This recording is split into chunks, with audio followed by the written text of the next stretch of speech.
Ladies and gentlemen, today we're going to see the difference between OXO and OXO and Cleat Hitch, because a lot of people, they're telling me one is better than the other, but today we're going to see that it's not like better or worse, it's for different reasons.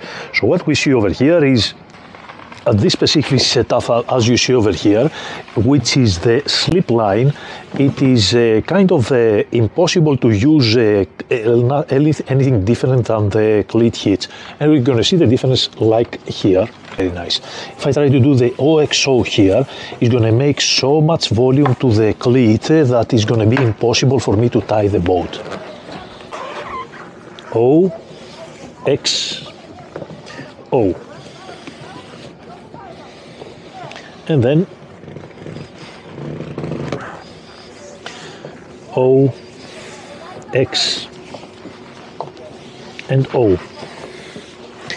So generally speaking, if I have a little bit smaller cleat, this will lead to have so much line over here that is impossible to handle it.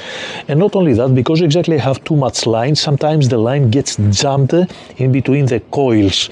So generally speaking, to do a slip line, I prefer to do the Cleat Hitch, and you're going to see the big difference now.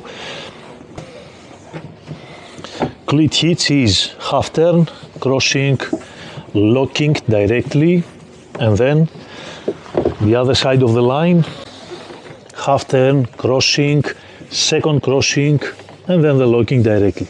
It's so much less volume, and also the locking requires less coils here, and you can see that the line cannot be jammed so easily underneath the too many coils on the cleat. And it's a nice chance now to see what is the problem when we don't do the proper hitch on the cleat, because I sent someone else to fix a little bit the lines, the mooring lines on my boat, and as you see here, someone did this hitch over here, and as you will see, because exactly it's the wrong hitch, it will be very difficult to take the line out.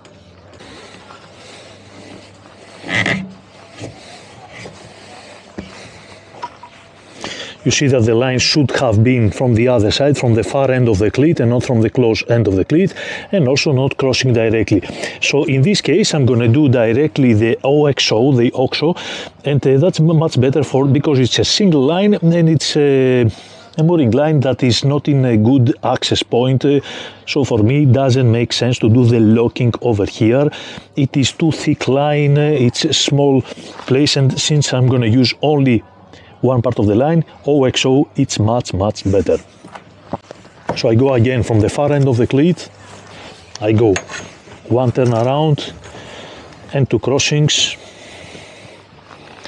and I finish with one complete turn. It can be like that, and it's safe. If you like, you can do one more crossing for safety reasons, to be more sure that it's going to be secure 100%. So that is the difference, and it's not better than one better than the other. It's like we use it, both of them are very good, but we use it in different conditions. What do you prefer to do, OXO or Cleat Hitch?